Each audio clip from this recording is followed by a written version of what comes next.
Hello, welcome to tonight's talk, Letters from Liberation with Dr Myfanwy Lloyd. We're back at the museum, have been for many weeks now, and lots of people are coming through the doors. We're very pleased that Myfanwy has agreed to do the talk tonight, because one of the pods I'm standing in front of is the liberation of Bergen-Belsen by the Oxfordshire Yeomanry. Myfanwy was responsible for much of the research that went into this exhibition, and indeed during the lockdown she's continued to do that research, which is why tonight we are very pleased to be welcoming her for this talk. If you're able, do stay on at the end of the talk for the live Q&A, which will be hosted by David Innes, and if you're able to also donate, that would be marvellous. As you know, these donations enable us to carry on looking after the collection and also for running of these talks. I hope you enjoy this evening, and we look forward to seeing you in the museum very soon.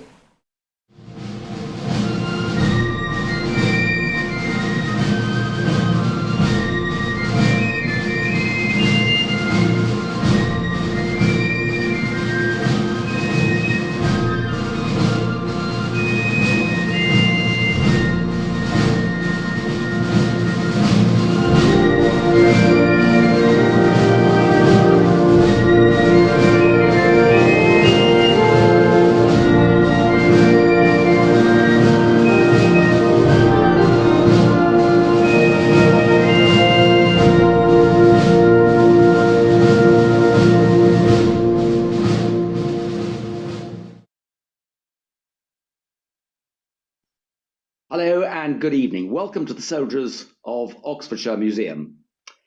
Tomorrow, the 15th of April, is the 77th anniversary of the liberation of Bergen-Belsen, that infamous concentration camp liberated at the end of the Second World War in April 1945. As Ursula has just said, joining us tonight is Dr Myfanwy Lloyd, an independent historian and Associate Director of Oxford Arts Consultant. Myfanwy, we're delighted you've been able to come along tonight, and thank you very much for preparing this presentation for us. The Oxfordshire Yeomanry is one of Oxfordshire's county regiments, and one of their squadrons was present at Bergen-Belsen as liberators that day. It is their story which Myfanwy is going to be telling us about tonight. In particular, thank you for talking to us about the remarkable relationship that developed between one of the camp survivors and one of the liberators that day. So Myfanwy, may I hand over to you now, please, and ask everyone else, please, at the end of the talk, to stay with us for the live question and answer which follows. Thank you. Myfanwy. Well, thank you, David. Thank you for inviting me to speak this evening. I'm now going to share my screen and start my presentation, so bear with me while I do that. And I hope then in a moment everybody will be able to see the title page, and I'm hoping David will wave at me if not. So the title of my presentation tonight is Letters from Liberation, Naomi and Arthur, Story of Kindness and Bravery. And I'm going to be talking about an individual story, the story of survivor Naomi Kaplan, as she was then, and soldier Arthur Tyler. But I hope it brings out some bigger themes too, and I'll be introducing those later. I've assumed some knowledge of the events, but some of you may find it too little background information, and some of you may know the events in greater detail.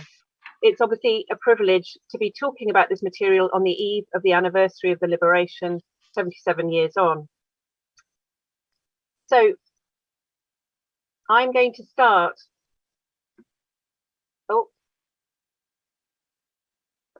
I'm going to start in January 1945 as the Allied forces pushed back the Nazis, the Soviets taking Poland and the British and Americans pushing into Germany from the west. This map from the United States Holocaust Memorial Museum shows which territory has been liberated by different Allied armies. Along the way, Nazi concentration camps were liberated as shown, perhaps most famously now Auschwitz on January the 27th, 1945, which had been overtaken by Soviet forces. As the Russians advanced across the eastern territories, many tens of thousands of camp inmates had been forced on death marches to camps further west in what was still Nazi-held territory. Some soldiers, including the men I'm about to introduce, had heard stories of atrocities coming out of the liberated camps, but had put this down to the propaganda of war.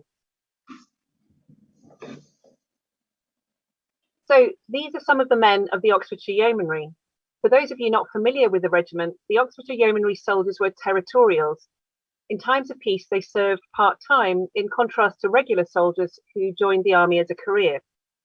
With the outbreak of war, men were called up and left their everyday jobs to serve full-time, including a period of training in Britain. The Yeomanry were part of the 63rd Anti-Tank Regiment Royal Artillery, part of the British Army 8th Corps, and I want to thank Harry Staff and Mick Luxford of the Oxfordshire Yeomanry Trust for helping me in this research and helping me to understand the complexities of the British Army too. So here we see some of the soldiers in 1945. This is B Troop, a small unit of the whole Oxfordshire Regiment, led by Captain Tony Ginger. He's in the middle here under the red arrow. Tony Ginger's war diary is an invaluable source for finding out what happened in Bergen-Belsen during the liberation. And many thanks to C.D. Bytheway and the Ginger family for letting me quote from it and use his photographs, which you'll see later. Under the yellow arrow is Tony's great friend, Sergeant John. Both men feature again in photos I'll show. So, moving on, here is Arthur Tyler. He's under the green arrow. He's in a small group led by Sergeant John under the yellow arrow. This photo is not dated, but the countryside they're in looks very like the wooded areas of Bergen-Belsen or nearby. So I'm pretty sure that this is around the time of the liberation or shortly afterwards, when Arthur was 26. Arthur had been trained as a vehicle mechanic in the army, one of those responsible for keeping the anti-tank guns and armoured vehicles in good working order. His training record is in his soldier's record book, here on the right. When he enlisted, he simply put clerk as his occupation. So in his army career, he ended up a long way from his desk job in London, where he grew up. So what kind of men were Arthur and his comrades, and how did they end up as liberators of one of the most infamous camps of the war? I'm going to take that second question first. By early April 1945, around 53,000 inmates were to be found in Bergen-Belsen. By this time, the concentration camp was catastrophically overcrowded, with a failing food supply, typhus, dysentery, and tuberculosis spreading rapidly. The brutal regime was led by Camp Commandant Joseph Kramer, former commandant of Auschwitz-Birkenau, who took over at Bergen-Belsen in December 1944. Scared that the typhus epidemic would spread to their own troops, and with the consent of Heinrich Himmler, head of the SS, the German command negotiated a local truce with Allied forces who were approaching the Bergen-Belsen area.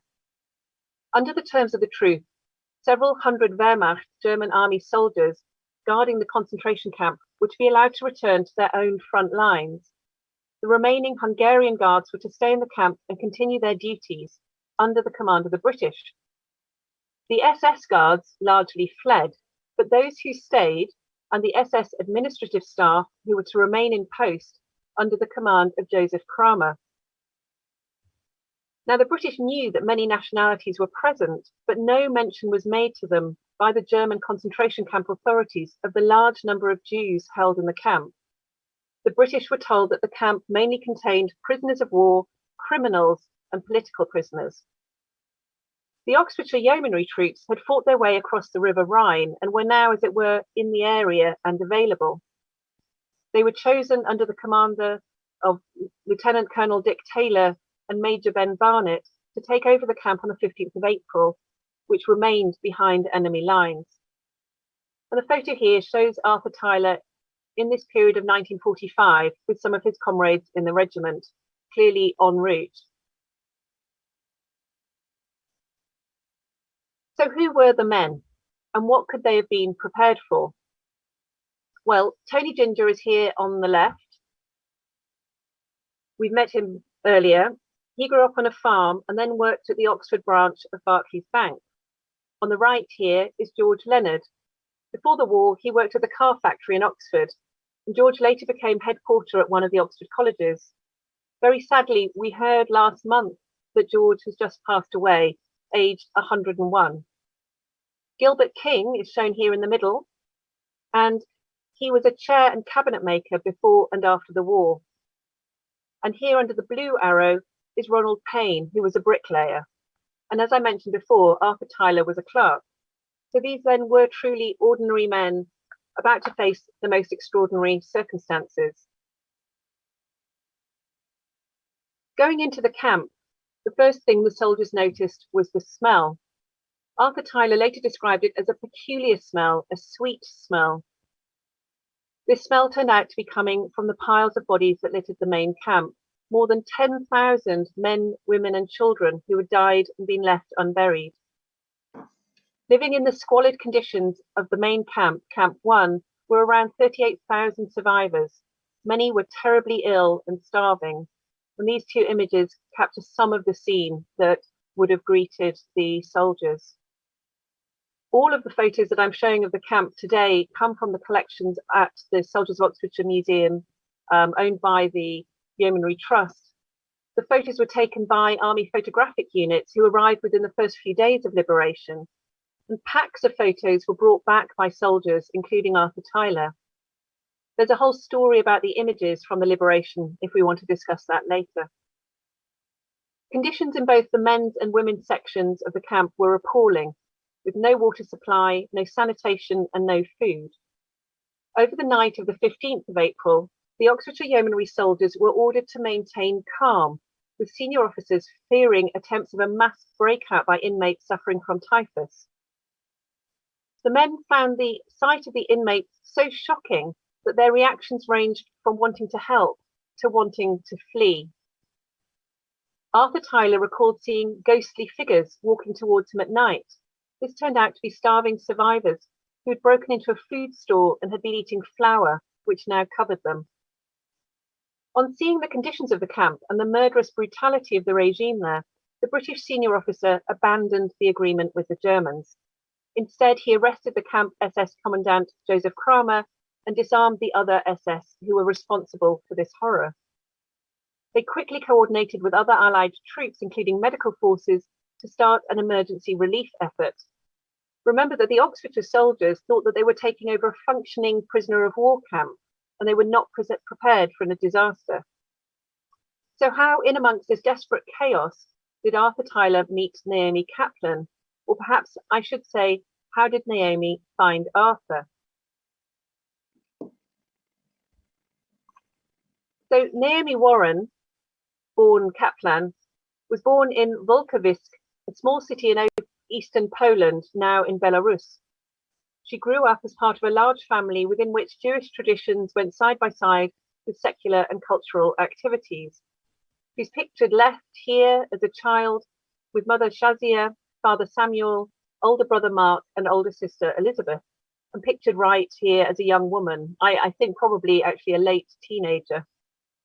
In 1939, Naomi started at university, and in 1940 she married Alexander Rosenbaum, a young doctor she met on the train to Bialystok, where she was studying. Her father, Samuel, a banker, was arrested by the Russians as he tried to flee to Lithuania after the Russians had taken the area. He was sent to be a prisoner of war camp in Siberia. Naomi and her husband, Alexander, mother Shazia, and Mark and his wife remained at home. And when the Nazi forces overran Poland in 1941, they were caught up in the widespread persecution of the Jewish population. Naomi survived 2 years at Auschwitz, where her mother, her sister-in-law, and her husband Alexander all perished. Having been moved to Ravensbrück camp north of Berlin, she heard that girls were needed at another camp. Keen to get away from the dangers that she saw at Ravensbrück, including experimentation on inmates, Naomi was able to volunteer to work. So she arrived in Bergen-Belsen in early 1945, aged then 24. Once there, she was put to work as a maid in the SS barracks, clearing the room of soldiers. Naomi had clearly formed a strong bond with the other girls she knew from Ravensbrück, who were now working in the kitchens at Bergen-Belsen, and this sense of mutual help continued. Her resilience is clear in what she says about camp relationships. Here, she's referring to Auschwitz, but I'm sure her attitude went through her entire time in the camps. She says, friendships in camp were very important because you had to have a moral support system, and we really supported each other very much. At times when we were very scared, we would talk about it, And it was much better because one of us maybe had a better approach to things than others, and one was more optimistic than others. So as a group, we interacted very well. It's interesting that in the interview and testimony of Naomi I've seen, such as this from the Holocaust Museum in Houston, she doesn't talk about the conditions of Bergen-Belsen.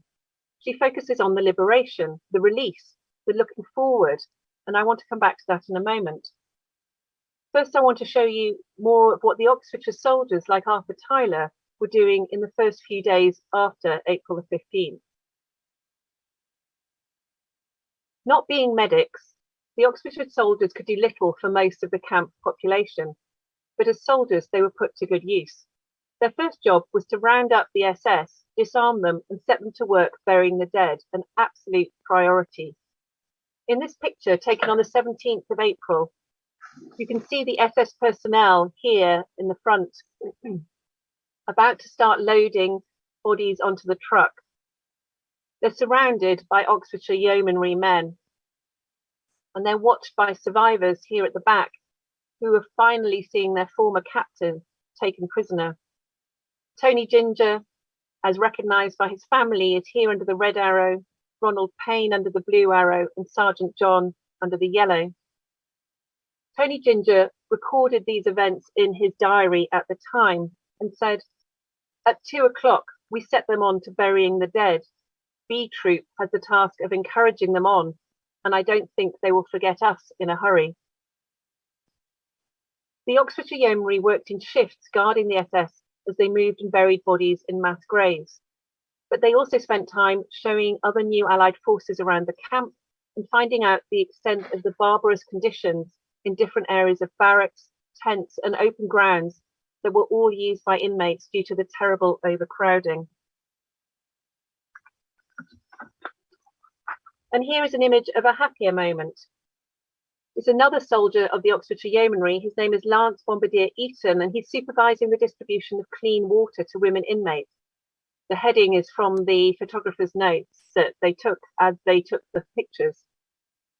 And these actions, this kindness, is what Naomi focuses on in her recollection of the immediate days of liberation. Here's another quote from the Holocaust Museum Houston recording of her. She says, "The British soldiers were wonderful. They just did not know what to do for us. They wanted to help, and they were just so kind and so nice, and they were just bringing us cigarettes, and they were bringing us all kinds of food, and they were just doing so much for us." I have to say that the issue of the camp inmates being given food in the first few days of liberation is extremely contentious. For many of the starving survivors, being given army rations, often a sort of tinned meat, was far too much for their fragile bodies to cope with, and many died after eating this unsuitable food. I know that the Oxfordshire Yeomanry men who helped to distribute the food felt very guilty about these deaths. But to return to Arthur and Naomi, here's a quote from Naomi about that all-important meeting. She says, the first soldier I met, I told him to write to Houston, Texas, to P.O. Box 1010, because that was the P.O. box that I would write a letter or a thank you note to my uncle when he would send me a check for my birthday or something. And I remembered that, so they wrote. The British soldier wrote a letter, and that's how my family here found out where I was. When I listened to Naomi's testimony recorded in the museum in Houston, I was totally amazed to hear her mention the soldier in her recollections 5 decades later, and to know that I knew who it was. And how impressive it is to recall that she had the courage and the confidence to approach a British soldier for help. And here's the piece of paper that makes the connection. This is the sheet of addresses that Arthur Tyler collected. I'm sure he did this as he met survivors in the women's section of the camp. This small sheet is on display at the Soldiers of Oxfordshire Museum in their exhibition on the liberation of Bergen-Belsen. I've highlighted the address that Naomi wrote down of her uncle, William Salmon.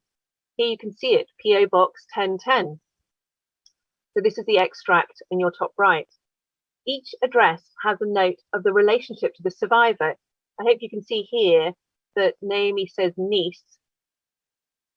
And down below in this address, it says sister. As Naomi says in her testimony, the soldier Arthur Tyler did indeed write to her uncle on April the 18th, 1945. This was just 3 days after liberation, while the soldiers were still coming to terms with the horror of the camp, and inmates were still dying daily in their thousands. Writing a letter is such a quiet act. It's something you do on your own, thinking in your head. And I try to imagine Arthur sitting with his pen and paper, composing this letter to William Salmon, taking the time after his shift in the camp to convey this momentous piece of news to a total stranger on another continent.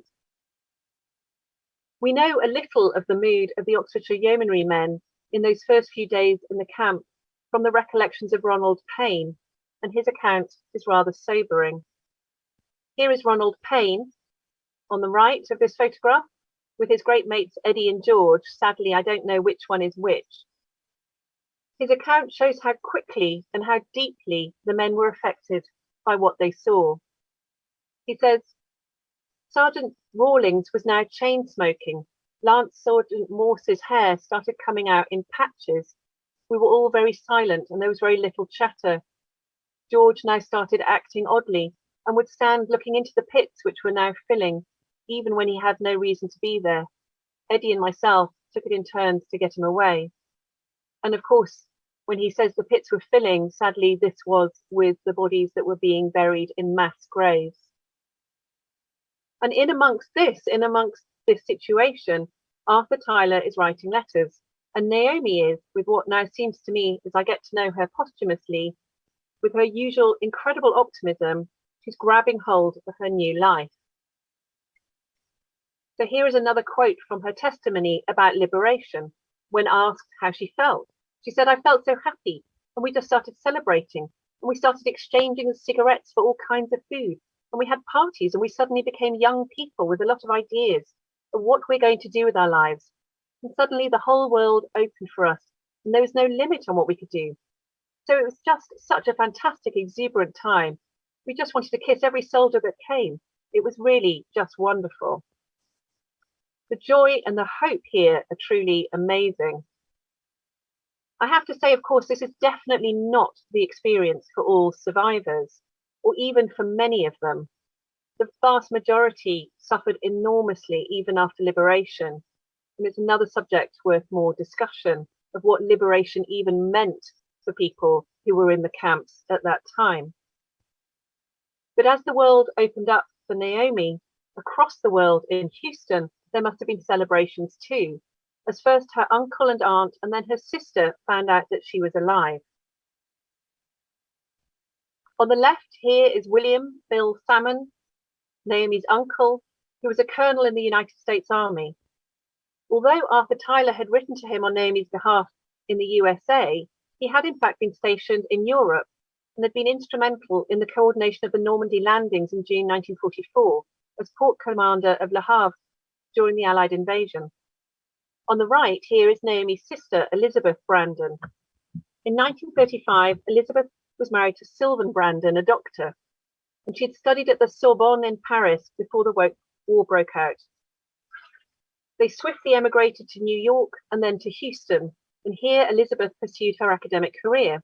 She became a professor of French at Houston University and an influential authority on the French folklore of Louisiana.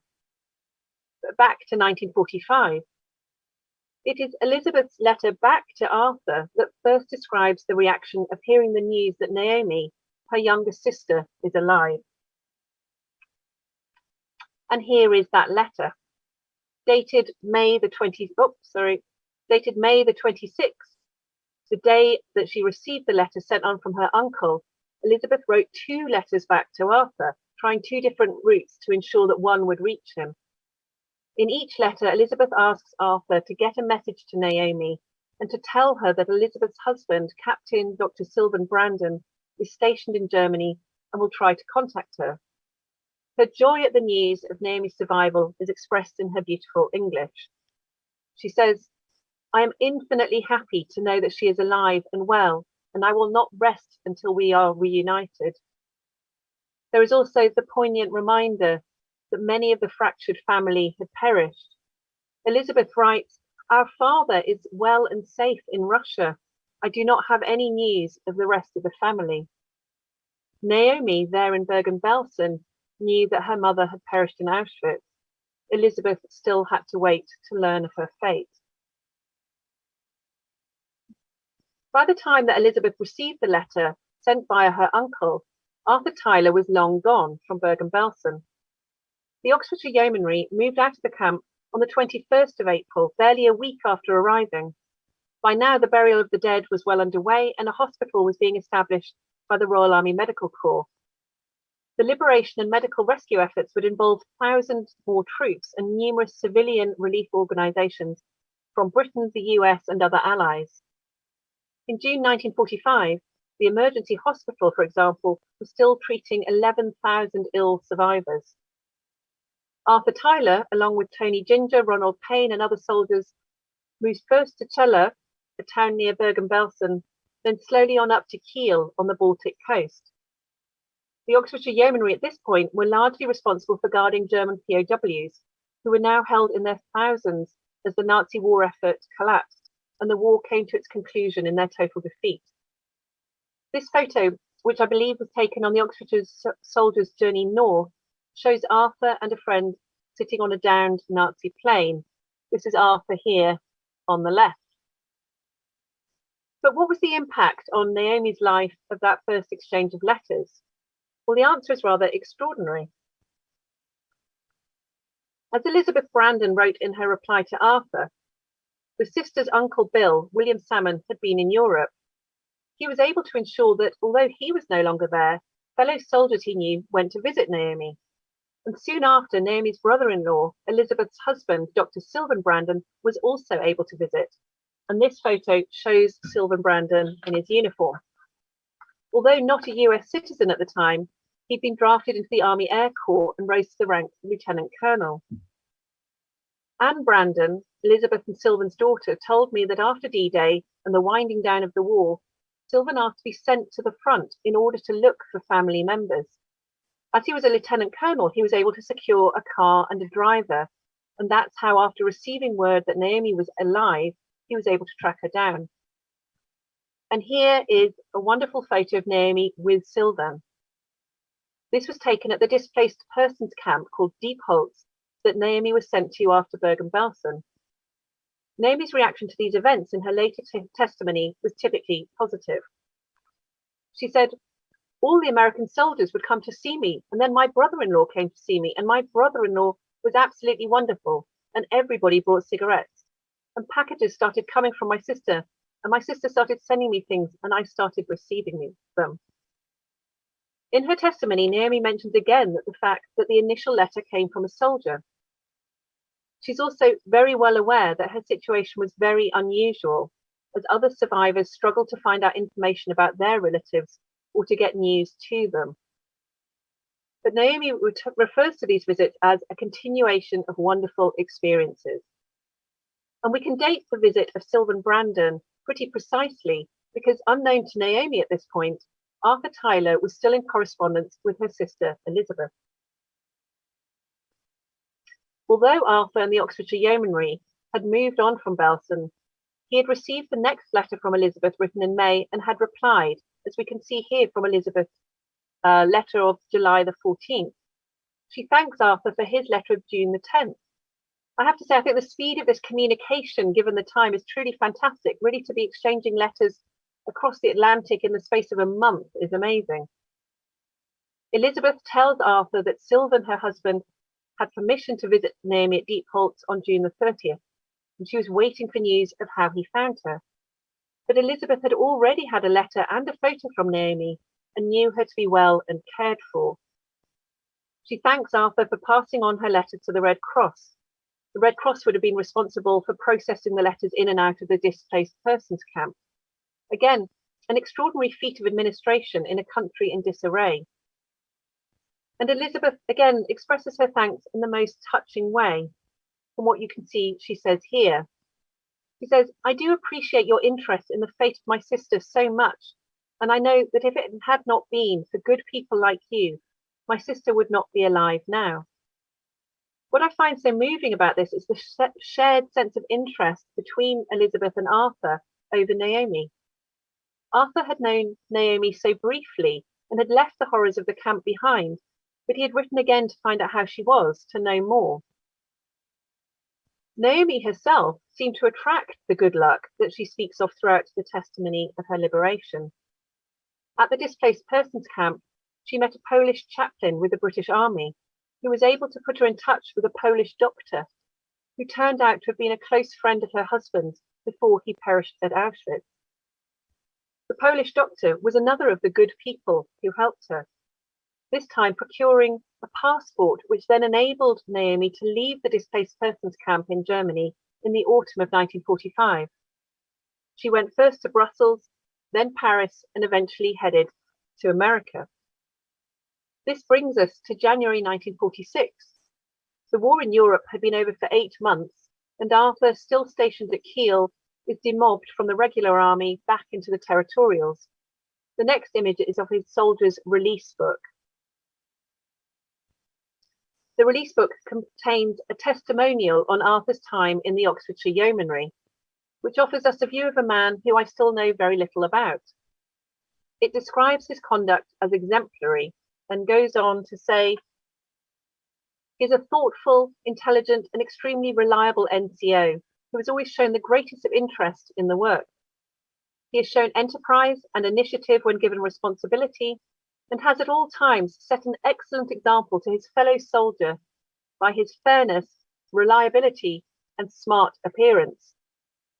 And if you've ever had anything to do with the military, you'll know how important this last point, the smart appearance, really is. Overall, you could really hardly want a better recommendation. So Arthur goes off into civilian life just at the point when Naomi is preparing to make the trip to join her family in the USA. And next came more wonderful news. This is the final letter in the collection from Arthur Tyler. And as you can see, each side of the letter is written in a different hand. Here we have Elizabeth Brandon on the right, and on the left, for the first time, Naomi herself has written to Arthur. She calls him, "My dear Mr. Tyler." She tells him of the help of her Polish friend, her sojourn in Paris, and her arrival in New York on the 15th of March, 1946. And one detail I find really moving, really touching, is that she signs herself down here as Nunia, which is a version of the affectionate name that her family called her. And the letter is dated the 23rd of May, 1946, almost exactly a year since Elizabeth Brandon received the first letter from Arthur. The whole letter is lovely, but I'll draw out 2 quotes to show that Naomi's generous gratitude and her optimism shine through as always. The first quote thanks Arthur. She says, "I met very many British soldiers, and I asked everybody to write about me to my family, but nobody did it, only you." And then the next shows her attitude to the next part of her life. She says, "I am very happy, begin a new life with my family, a new, beautiful life with lots of love and devotion. I try to forget my sad past. I'm thinking about the fine present and the beautiful future." And as far as I know, Naomi's and Arthur's lives separate at this point, with no further contact.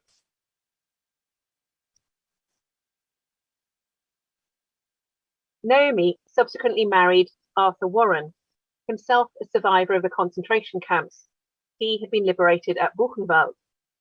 They had 3 children, Helen, Benjamin, and Jerry, and Martin started an import business, bringing Danish ham to Houston. This became highly successful and his business grew, importing a range of European foods. But in 1960, Martin sadly died, and Naomi had to choose whether to give up the business or try to carry on, as a woman, a Jewish woman, and a widow, very much in a man's world. She decided to take over the business to prove, as she later said, that a woman can also be capable. She proved herself more than equal to the job, building up an international company of significant importance in the Texas region, all the while raising her children alone. I love this photo of her with with packaged ham at a large store. But to turn to Arthur, what did he do next? And was the final letter from Naomi the end of the story for him? Arthur moved back to London, back to 68 Dollis Hill Lane in Neasden. This was the same house that his parents lived in, his mother still lived there, and his brother Frederick. During the war, the Colossus computers used at Bletchley Park to decode German signals were built in Dollis Hill at the Post Office Research Station. But this area of London was never very well off, and some of you may now know it for the large IKEA that you can see here on the map, and Wembley Stadium, another famous landmark, is over on the west. In 1950, Arthur married Peggy Major at Willesden Town Hall, just further down off the map in the south. Arthur and Peggy lived in the same house with Arthur's mother and his brother until his brother moved out and married and his mother died. Peggy and Arthur had no children, and as far as I've been able to find out, neither did his brother. So what do we know? Well, we know that Arthur and Peggy lived a very quiet life here for 50 years. They ran a chemist shop locally, and later Peggy worked for another pharmacist by the name of Geoffrey Rees. And this is where perhaps we have some clues as to what happened next to Arthur. Geoffrey Rees was Jewish, and his daughter recalls that Arthur had mentioned his experiences at Bergen-Belsen to her father.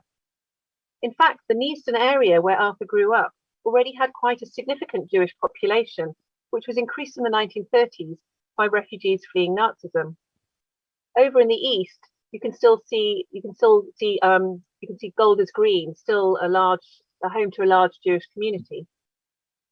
And in 1992, something happened that brought out Arthur from this suburb and into public life, and that directly related to his experiences at Bergen-Belsen.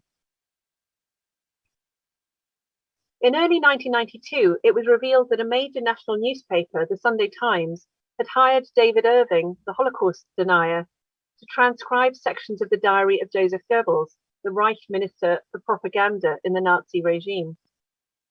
The public reaction immediately hit the press. There was outrage that Irving, with a known ideological agenda of seeking to excuse Hitler, would be asked to be involved in such a sensitive piece of work. It's important to note that this is 4 years before David Irving sued Professor Deborah Lipstadt for libel for calling him a Holocaust denier, and 8 years before the final judgment in that case entirely exonerated Lipstadt and wiped away any remaining credibility that Irving may have clung to. He was proven to be a liar and a fraud. But back in 1992, Irving was a significant player in the world of Holocaust denial. As well as transcribing the Goebbels diaries, he was busy promoting his far-right views through personal appearances, although he was banned from entering several countries. He was due to appear alongside another Holocaust denier at a seminar in London planned for the 4th of July 1992, as advertised through far-right organisations. The Board of Deputies of British Jews decided to act, and they called a protest outside Irving's flat in Mayfair, in London in the 3rd of July 92. They were joined by the Association of Jewish Ex-Servicemen and Women and the 45 Aid Society, a survivor support group, and the Union of Jewish Students. Nearly 300 protesters turned out to this protest, and among them was Arthur Tyler. Here's Arthur standing in the centre next to Holocaust survivor Sam Fryman at the protest against David Irving. And here is Arthur standing with Sam Fryman, survivor David Hershkovitz, and survivor Victor Greenberg on the far left. This group was positioned behind the protest. You can see the placards here facing the other way. So they're at the back of the protest so that they could give interviews to the journalists who had come to cover the event. I want to thank the 45 Aid Society and the Board of Deputies of British Jews for their help in identifying the survivors in these photographs. The protest was front page news in Britain, where it was covered both by the BBC and independent television stations, radio, local and national media. The anger at Irving's role was reported around the world, This meant that millions of people would have known about the protest. Arthur himself was quoted in 3 major British newspapers, The Independent, The Evening Standard and The Scotsman, so in this section here. In each newspaper, Arthur Tyler is interviewed alongside Holocaust survivor Victor Greenberg, who testifies to his own experiences. In each interview, Arthur describes the horror he saw in Bergen-Belsen camp. He makes clear his views of Irving's lies, saying, "To deny that all this happened is so wrong. It makes me very angry because I saw it with my own eyes." This is quoted from the Independent newspaper of the 4th of July 1992. I have to say, I find it moving that Arthur, living his very quiet life in North London, felt so strongly that he needed to stand shoulder to shoulder with the Jewish community that he went on his first ever demonstration in his life, aged 74. We can, of course, ask questions about what relative weight was given to survivors and soldiers' accounts, but maybe that I will save for the discussion, but it's certainly worth considering. I don't know anything more about Arthur's life, except the bald facts on his death certificate. He died in June 2005, aged 87. Peggy died 2 years later, but she had already arranged for Arthur's papers and collection of wartime memorabilia to be donated to the Oxfordshire Yeomanry Trust. What Arthur kept, what he clearly valued, is another indication of how important the events at Bergen-Belsen were to him. The letters written to Arthur and other artefacts of his are on display at the Soldiers of Oxfordshire Museum, part of the exhibition on the liberation of Bergen-Belsen that you can see here. In researching this exhibition, we were very privileged to work with 6 survivors through the Holocaust Educational Trust. So their experiences are told in their own words, including their lives before and after their war. They are Marla Tribbich, Frieda Weinman, Renee Salt, Gina Turgle, Rudy Oppenheimer and Susan Pollock, and I'm very grateful for their incredible generosity and their support. And here are 2 of the soldiers who contributed to the exhibition. On the right is George Leonard. The recording of my interview with George about his experiences is in the Imperial War Museum, and George also featured in the 2014 documentary Night Will Fall about filming of the camp after liberation. The headline quote is from George and is there to show the complexity of the situation, that soldiers are not some idealized heroes, and we should be very careful about trying to turn them into that. Again, something I'd be happy to discuss further. But despite what George says, we know he did care. The soldiers did care and they did try to help and look after people. On the left is Gilbert King, the former chairmaker. And in this picture, I'm introducing him to Princess Anne at the opening of the Soldiers of Oxfordshire Museum in 2014. Gilbert rather broke with royal protocol by calling Princess Anne my darling all the way through, but she didn't seem to mind. Gilbert has also sadly passed away. And this brings me on to why this story is not just a matter of historical interest, but why museums like the Soldiers of Oxfordshire are vitally important now. Here we see another protester against David Irving in 1992. This is Jack Lewis, the former chairman of the Association of Ex-Servicemen and Women and the long-time president of Stanmore Synagogue in London. His placard is a question, but also an accusation, asking what could have happened to his family, where they are, if they're not murdered in the Holocaust. And I find this an extremely powerful image. It also points out the direct denial of some people like Irving, denying the basic facts of the Holocaust as they have been established. Much less obvious, in some ways, is the rising phenomenon of Holocaust distortion, where numbers are minimized, roles are rewritten, and crucially, the research and education that underpins our knowledge is undermined. The photo here on the right shows the interior of the Museum of the Second World War in Gdansk in Poland. It has been extremely controversial because of the government's interference in the museum, rewriting the main narrative to give greater prominence to the role of the Polish resistance, to what they want to see as Polish heroism, and minimizing and even trying to criminalize the evidence of Polish collaboration. There are people researching this and working with the EU and government institutions to combat distortion alongside anti-Semitism across Europe.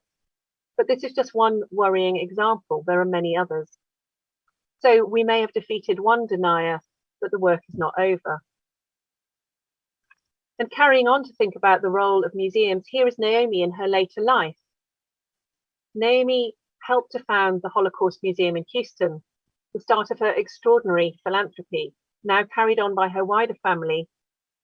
And this includes a yearly conference to train teachers on Holocaust history and education. And this is a picture on the right from one of their current exhibitions, which is focusing on how hate speech affects the public discourse and how it's related to hate crime, so how speech comes before action. The museum is now very much focused on human rights more broadly, as well as the Holocaust. And this, of course, carries on what Naomi thought was important. As I worked on this research during the lockdowns of 2020 and 21, I was fortunate to be able to find out about Naomi's life through the museum in Houston. And through them, I was also put in touch with her family. So I've been able to show her children, her grandchildren, nephew and niece, the collection of letters, and to talk to them about Arthur and his stand against Holocaust denial. It's been a great privilege to do the work and to share it with them. But beyond the museums, there is a great deal more to do in civil society more widely. The subtitle of my talk is A Story of Kindness and Bravery, and I hope you've seen in what I've said that I think these qualities are shared between the survivors and the liberators.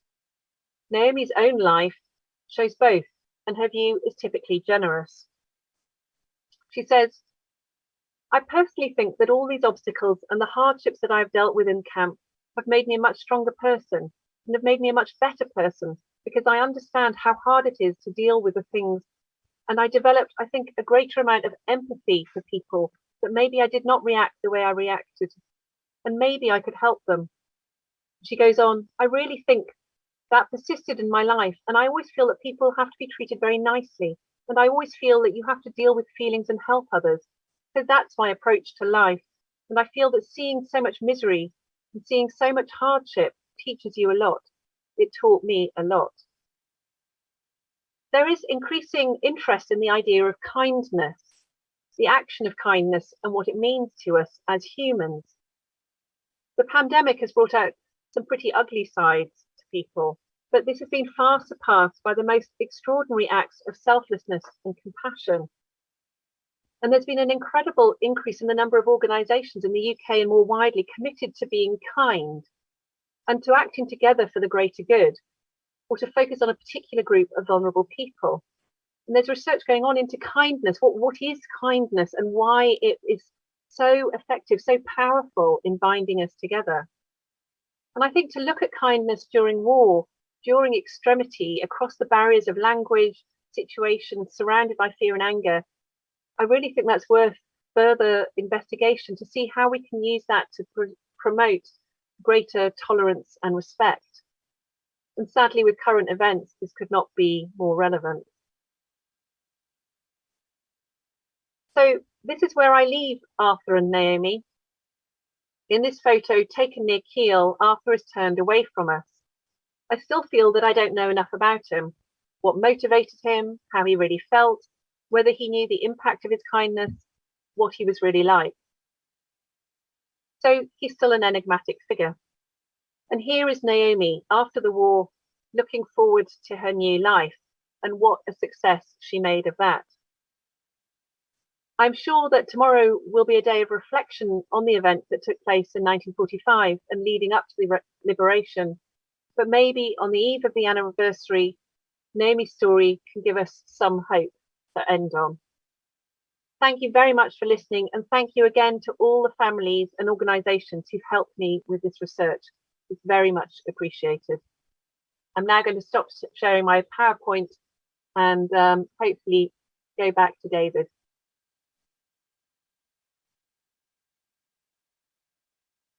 Wow, that was fantastic. Myfanwy, thank you very much indeed. Actually, breathtaking. And I think what I would like to say is how moved and touched I was by that, and the way you've approached this remarkable subject, which is completely outside my experience, because it wasn't a story about the liberation, really. It was a story about much more than the liberation. And so thank you very much indeed. Shall we get into some questions? Sure. Because you've raised some big things here, and I'm sure there'll be some interesting questions here. One of our questioners has come in already, David Taylor, who wants to know why this particular incident caught your eye. And I wonder what you would say to that. Yeah, thank you. When I did some work for the Soldiers of Oxfordshire back in 2013, as we were preparing for the development of the new museum and what would go in terms of its permanent exhibition, I was told about the story of the liberation of Bergen-Belsen by the Oxfordshire Yeomanry, people like Harry Staff, who were much more expert on the yeomanry than me. As we developed the exhibition and got into the research and realized that these letters existed and they were clearly going to be part of the story, it became clear to me that there was a potential for trying to do more work to find out whether these letters, were connected to a family. And I have to say that there are other letters written to Arthur from another family who he also wrote to, writing to thank him as well. So there's another family out there for whom Arthur did the same thing, wrote and said, your sister is alive, she's here in Bergen-Belsen camp. We know that because of the letters he received back, and those are also in the collection. And then time moved on, and for various reasons, I wasn't working with SOTFO anymore. I moved on to different research projects, but it always I always felt that this was unfinished business for me. I wanted to go back to those letters, and actually I hadn't really intended it to be such quite an intense lockdown project, but I got the material together just before the lockdown happened, the first lockdown in March 2020. And the wonders of the internet mean that I was able to find the Holocaust Museum Houston and find out quite a lot about, their work and their work with Naomi, as well as trying to find out more about Arthur. And really, this network of organisations who've been absolutely incredible and generous, as well as the families, in letting me pick their brains about who people are, what might have been going on. But it really felt like that unfinished business. And I always thought, if there's a family out there, wouldn't they want to see this letter? Wouldn't they want to know that these were kept by somebody, that these were still thought of as important? So that's why I carried on with it. And I could not have expected to meet the family, the welcome that they've had. They've been incredibly supportive of the research, and that's been absolutely wonderful. So that in itself has been a real reward for me. It must have occurred to you how much easier your task was made by having primary evidence like letters. Had we been dependent upon electronic mail, for example, it would have been a different story altogether. Yes, and there is something amazing about the tangible objects. I mean, this is why I love archives and museums. That you go in and you see the letters, and there's something about Arthur's little notes of addresses. And I showed that to the Warren family in Houston, and they said, no, it's not Arthur's writing, that's my mother's writing. So he was going around the camp and giving this little piece of paper, written in, very faint pencil, to people and saying, write down your address, write down the address, tell me who am I writing to? Your uncle, I'm writing to your sister, and I'll do it. And I just think seeing that piece of paper was just amazing. It's amazing to have that physical evidence. Absolutely. Peter Manley has come in with a question. Do you know how long it took from liberation, I suppose from the 15th of April, until the last prisoner left the camp? That's interesting, actually, because liberation, Professor Dan Stone has written a whole book on liberation, and one of the themes is actually that it's not a moment in time, it's a whole expanse of time. And what happened at Bergen-Belsen was that the hospital was set up immediately, so under Brigadier Glyn Hughes, who's obviously extremely well known, and that process through many of the people who were ill, and they were then maybe moved on as they became better to other camps. But Bergen-Belsen became an enormous displaced persons camp. At one point, it was the largest displaced persons camp in Germany. So there were people actually coming into the camp after liberation because these were people whose homes and lives and families had been destroyed. So actually, the prisoners weren't, as it were, all set free. People stayed for many years. It was a displaced persons camp, I think, until 1952, when the displaced persons camp finally shut down. Some people, there was a camp administration set up by the survivors themselves. So there were different areas of the displaced persons camp. So the Polish divided somewhat from the Jewish survivors, and they set up whole lives for themselves. They tried to recreate some community, and that went on, as I said, for several years. There were babies born in the camp after liberation in the displaced persons camp. So it really is a remarkable story. It's a very long history, Bergen-Belsen camp. Thank you very much for that. Maureen Reed has a question, which we should have expected. I find the recent denial and distortion of the Holocaust to be deeply disturbing. Do you expect we will ever put this to rest? I was reading just yesterday when I was thinking about this. There's a report written by the United States Holocaust Memorial Museum, the big national institution, about Holocaust denial and distortion. And they've been doing some research into this, and it's really saying that we're going backwards at the moment. After decades of progress in Europe, amongst many countries, particularly, Germany's has done its own work, but other countries further east as well. It feels like that's being pushed back. It's being pushed back in Hungary. It's being pushed back in Poland. I don't know so much about Belarus, and I think it is really worrying. And what their conclusion is we absolutely need pan-European institutions and American and European institutions to work together. That this can't be. You can't have as it were a sort of national Holocaust history. You need to see it in its entirety, because then you have a much better chance of being able to combat the mistruth, the lies, the distortions that are being put out. But it takes a huge effort. It takes a huge effort of education, because I think once things have become embedded, it's much more difficult. If you imagine that some of this is unintentional amongst some people who aren't well informed, it's much more difficult to correct a misconception or a lie than it is to educate in the first place. And so it's absolutely essential that the accurate, correct information is out there at the beginning. But it is really worrying. And it isn't, on the United States Holocaust Memorial Museum site, there's quite a lot about state sponsorship of Holocaust denial and distortion, and that's really worrying, because there's real money behind it. There's real organization behind it. This isn't just ignorance.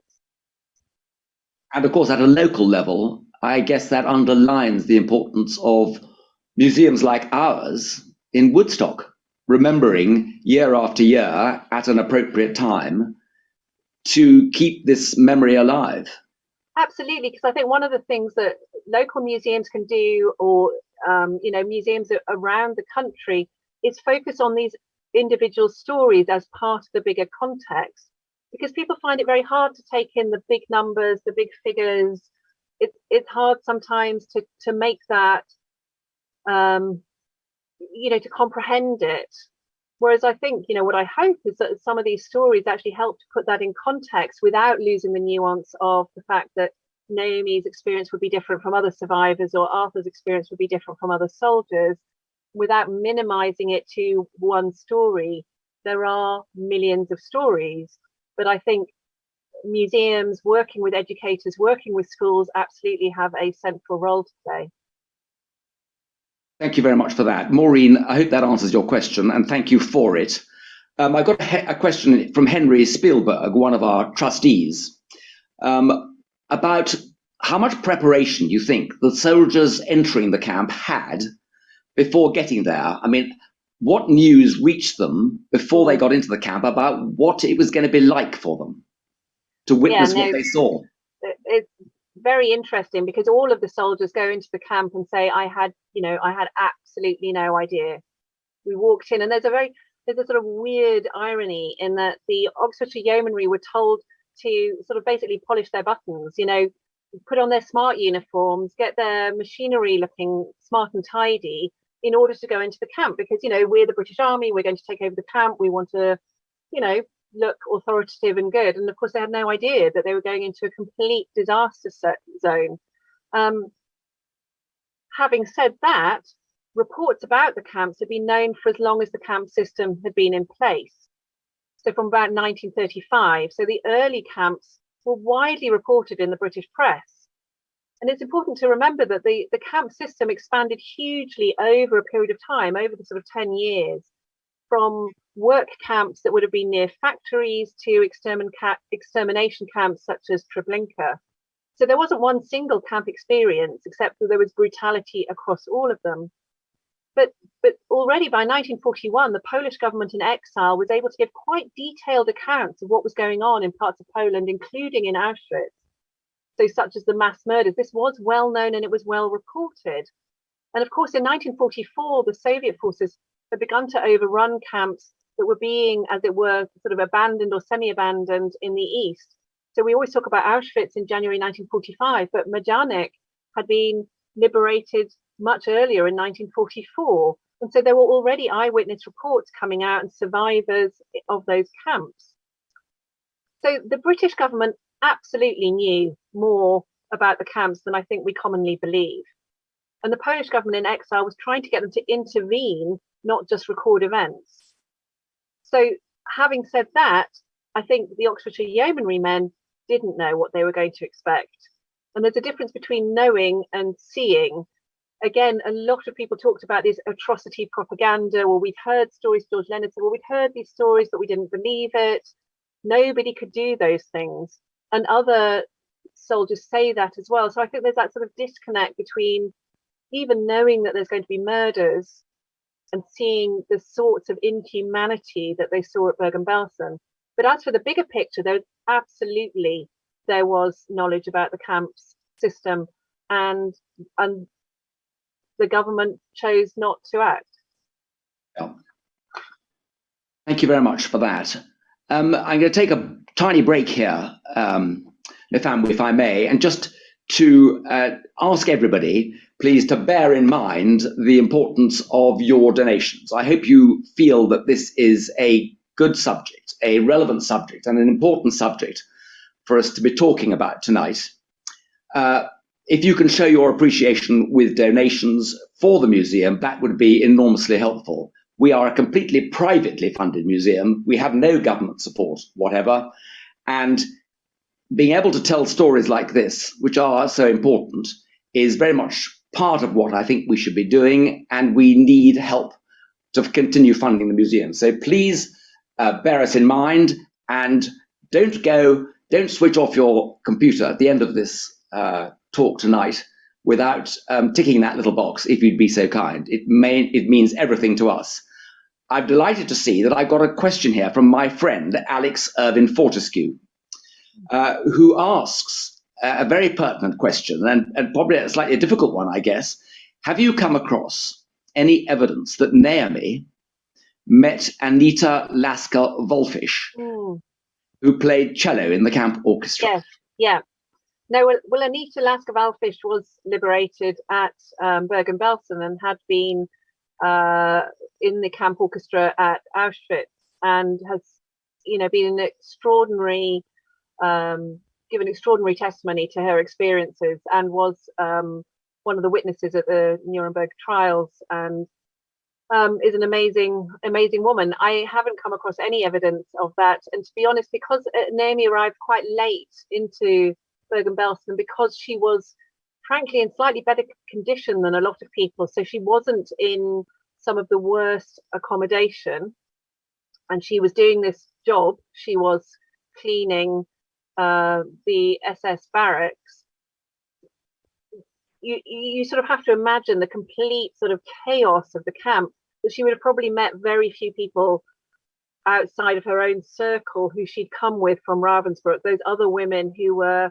able still to work, who were able to undertake that, and who they would have lived together. And people in the camps did form, as it were, little familial groups. You were designated, you know, a hut or a space, and if you were lucky, you had somebody you knew there, and you kept to yourself. You know, you looked after your group.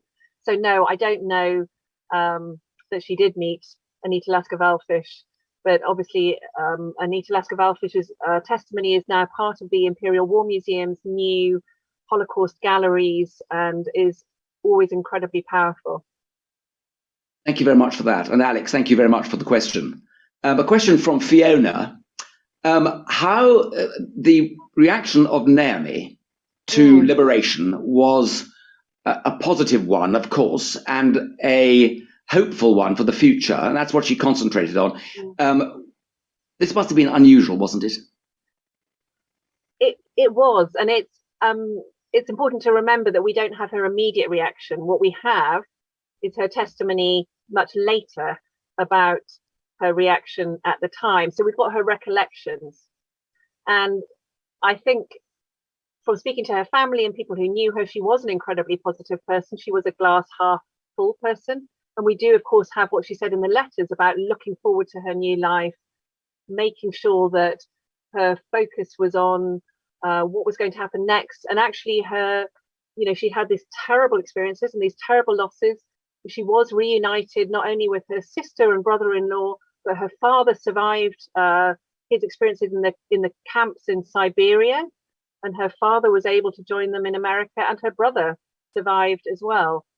So there was a family unit for her to go to, and that was extraordinarily powerful. If you had people and people who were in a state to take you in, and you got out and she got to America, that was amazing. Many people, we talked earlier about the displaced persons camp, many people were stuck in the displaced persons camp or chose to stay in the camp because they had nowhere to go, or they didn't want to go back to their village in Poland that had been completely destroyed to face their neighbours and, you know, whatever other circumstances they were going to face.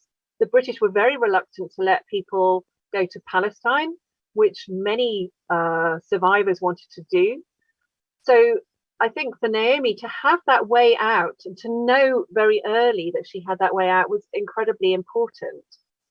So some people had very different experiences. Some people were not able, as it were, to psychologically overcome more of their experiences. And you have to put that down to the individual experiences, the individual characters, and I would never impugn anybody for their reaction to their own experiences. I think those just are the differences between people. And Naomi clearly had some very good luck, and she had amazing fortitude, and her later life shows us as well. She's widowed again within 15 years with 3 young children. She starts life again, if you know, to make that work. She really was a remarkable person. And my real regret is when I was doing this research in 2013, is I didn't look for her at that time, and she was still alive. She only died in 2016, and she would have known then what we know now. But luckily, I've been able to find her family, but I would love to have been able to show her her letters. Well, I'm sure her family will be incredibly grateful to you for all you've done for Naomi's name and her memory. On how people survived experiences, which you touched on just now, an anonymous question has come in here, which is that were the soldiers ever offered or given anything to help them overcome the horrors that they witnessed? This comes up every now and again, doesn't it? Because these days we're so much more aware, aren't we, of the need for counselling or from some kind of therapies to try and help people to come to terms with things they've seen. No, and of course, and after the First World War, people didn't talk about shell shock, and you know there was an understanding of the psychological damage of war. less in terms of this circumstance. And actually, I've never come across any account of a soldier who said anybody ever spoke to them about it. In fact, most of them, there's quite a number of letters back from soldiers at the time to their families. There were very peculiar letters saying, my dear, I must write and tell you what I've been doing. And then this sort of extraordinarily gruesome account of Bergen-Belsen. And there's a certain amount of unburdening there. Those letters were also used as a way of informing people and really telling people this really happened. So, for example, Tony Ginger's letters to his mother actually were published in the Banbury newspaper as proof, again, as that sort of witness proof. So there were survivors' witnesses, but the soldiers were given a particular prominence often of what happened. So letter writing actually was seen as incredibly important for everybody. So whether that be, letters from survivors or letters from the soldiers. But most of the soldiers whose testimony I've read and the soldiers who I've talked to said they didn't talk about it with anyone. They came home, they realized that they were changed in whatever way that was, whether they were angry, whether they were distrustful, and their partners would often report the same. My wife says I'm not the same man that she married, that sort of thing. And there are various people who said that it's only much later in life when they talked about it that more of the emotion comes out. Ken Trafford, actually, who's another yeomanry soldier who was interviewed by a master's student who was writing about the liberation, said that he cried for 2 days after she spoke to him, and it was the first time he'd really let that emotion out. And that they were still waking up, they were still dreaming about it, they were still having nightmares. George Leonard said to me, I can still smell the camp. I still wake up and I can smell the camp. So no, and I don't think there was any approach taken. And of course, this was an era where men and soldiers had a very particular way of behaving, which was maybe, you get on with it, you don't talk about it, but that doesn't mean that they weren't profoundly affected. And I think, the army does a better job these days, we hope. Yeah. A question has come in about the controversies about how liberating soldiers, you touched on this, behaved in the camps. Yeah.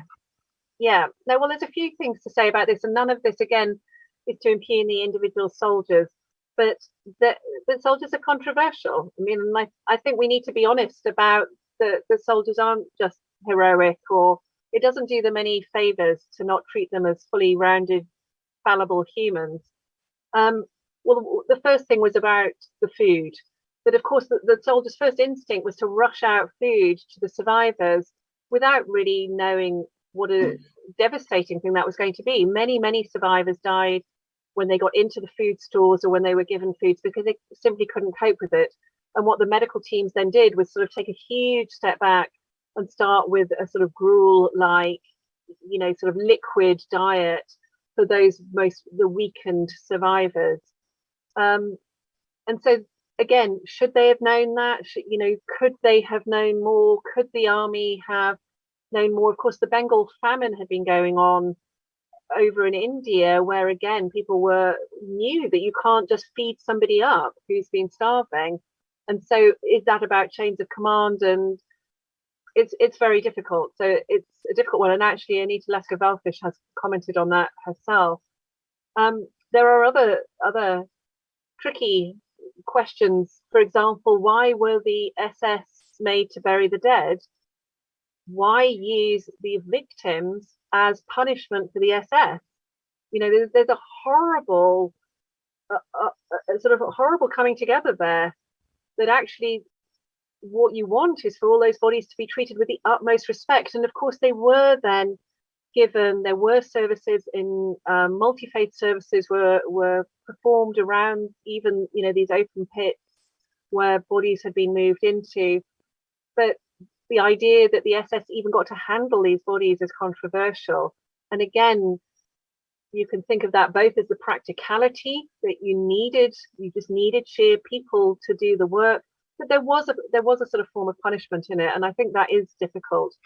and a letter that I saw recently written by Pat Ashton, who is a captain with the Oxfordshire Yeomanry, talks about the burying of the victims, and he says the men, referring to the soldiers, the Yeomanry soldiers, the men are still a little mad with rage.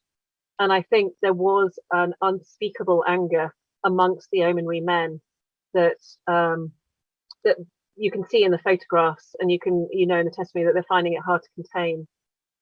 And I think one of the other stop on the controversial soldiers, but soldiers throughout history have taken things from battle sites and from situations they find themselves in, and actually the camps were no different. That they were given objects that had clearly been belonged to victims. So, for example, watches. They had dug up boxes of watches that had been taken, and these were distributed amongst the soldiers. And we're very fortunate to have a watch that George Leonard kept in the Soldiers of Oxfordshire Museum, and it's treated with the utmost respect as a reminder of a life. But of course, it's very controversial that people took things out of the camp, and there is a certain magpie element to soldiers. There is Nazi memorabilia that comes out because people are interested, in the same way that people now are still interested in some of those sorts of objects. So I think soldiers are controversial, and I don't think that's any bad thing. I think war is controversial. We need to think about what it does to people, what it does to everybody involved, and what that looks like. Peter Manley has come back with another question. Really a difficult one, I suspect, for you, but how do you feel, having researched these historical horrors, watching some of the genocide we're seeing in Ukraine right now, and also the stories that are coming out about the Uyghur minorities in China? Well, I confess that I am shielding myself from a lot of the news, not because I am especially affected, not because I take any claim to that, having done this research, that I have any superior stance, just because I find it really difficult. And when I was doing this research in 2013, one of the reasons that I stopped was because I sort of reached my fill. I couldn't do any more at that time, and I've come back to it, and I know that I will stop again as well. And this work is largely done. I'm working on another project, and then I will stop working on the Holocaust altogether.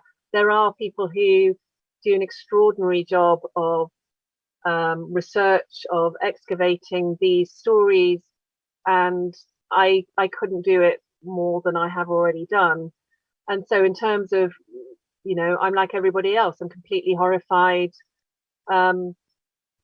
And that's the appropriate response. For me, that's the appropriate response. I do not feel inured to it. And I suppose I know some of the photographs from Bergen-Belsen very well now, and I obviously chose for various reasons not to show some of the most gruesome photographs tonight. But each time I look at them, I try to treat those with respect, that I am looking at people, that I am looking at people's lives.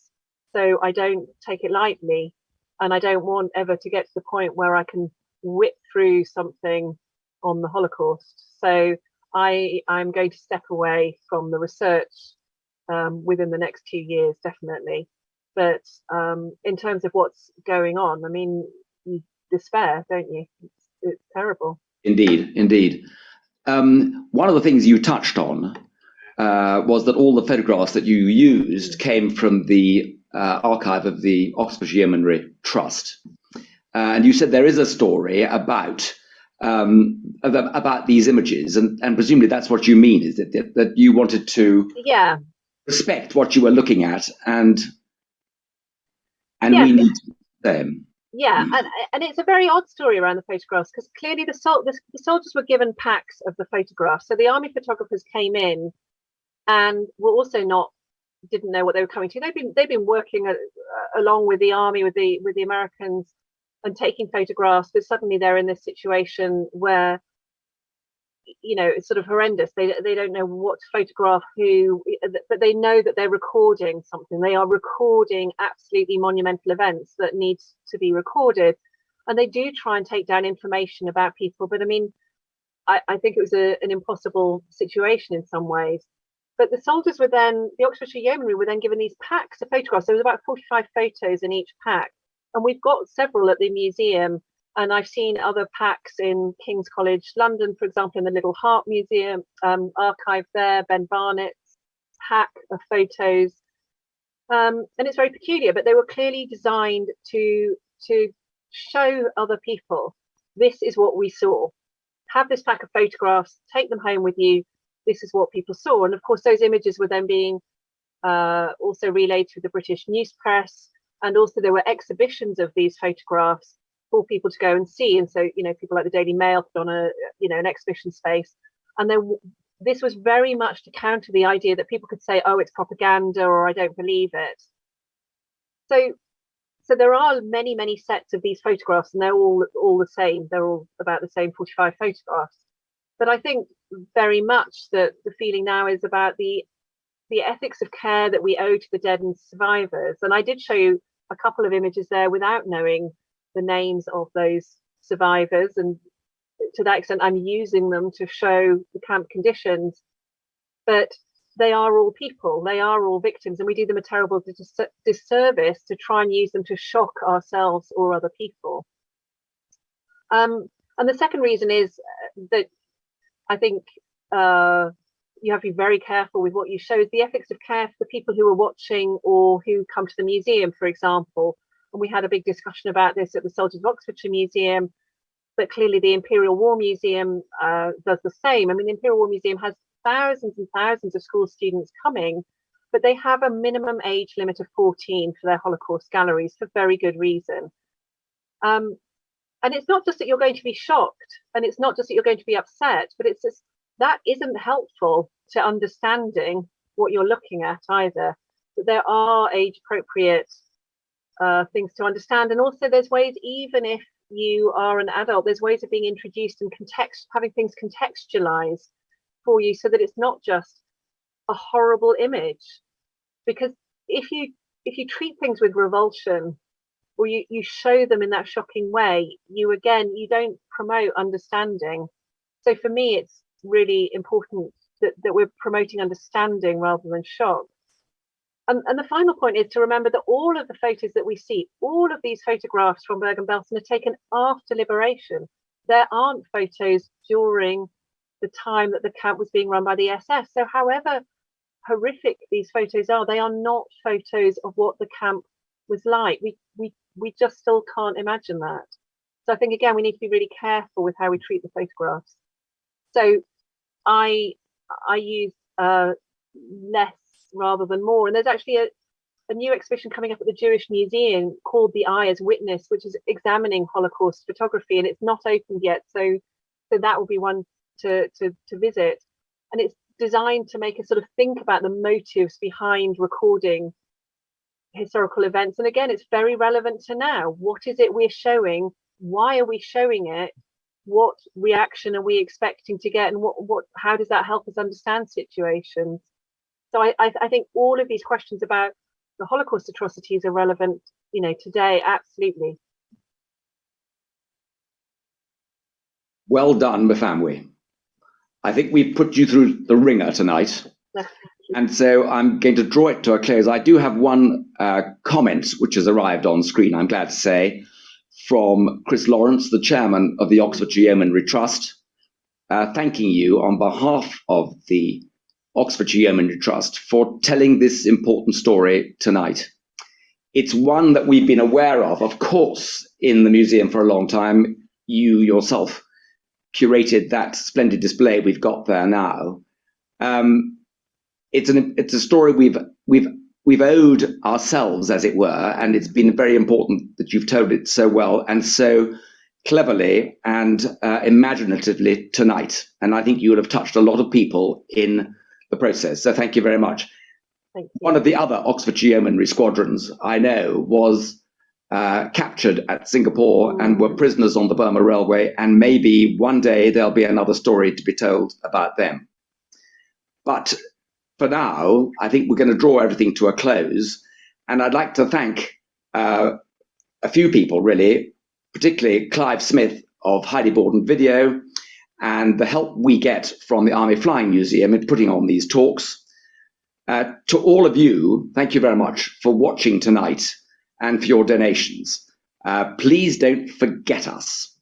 We need your donations and we really appreciate them. Thank you very much indeed. Myfanwy, you're a star and we're most grateful to you. Thank you very much indeed. You're always standing up for the soldiers of Oxfordshire Museum and we really appreciate it. Thank you very much indeed for a fantastic talk tonight. And I dare say there'll be other questions coming in which we'll feed on to you in due course if you're happy with that. To thank you, I would like to present you with this history of the 52nd Light Infantry, the 2nd Battalion, the Oxfordshire and Buckinghamshire Light Infantry in the Great War by Dr. Simon Harris. It is a magnificent history. It's a modern Great War history and beautifully told in a light-hearted, in a not light-hearted way, but in a modern style, I should say, wonderfully researched. And I think it will, I hope it will find a comfortable place on your shelves, and we're very grateful to you. So we hope you'll receive this from us by way of a thank you for your work tonight. Thank you very much for that. If anybody out there has got a conflict and county story, that's our strapline, remember, and you think we should be telling stories about how conflict has impacted upon different elements of the county at any time, please bear that in mind, tell us about it, help us with the research and so on. Looking forward, we've got one more talk this spring, let's say. On the 18th of May, we've got Brigadier David Chandler, who will tell us of the Falklands War, 1982, a close run thing in his words. David Chandler took command of the 2nd Battalion, the Parachute Regiment, after his friend H. Jones was killed in the battle for Goose Green. David was in England at the time and parachuted into the South Atlantic, arriving in Goose Green 4 days after the battle. 2 Para then opened up the southern flank, witnessed the air attack on the ships in Bluff Cove, Sir Galahad and Sir Tristram, before moving up to the northern flank and the battle for Wallace Ridge. And 2 Para then went on to take Port Stanley as the war ended. And that will be the story we tell on the 18th of May. I do hope you'll join us then. Make a note of it, please. Until then, thank you for watching tonight and good night.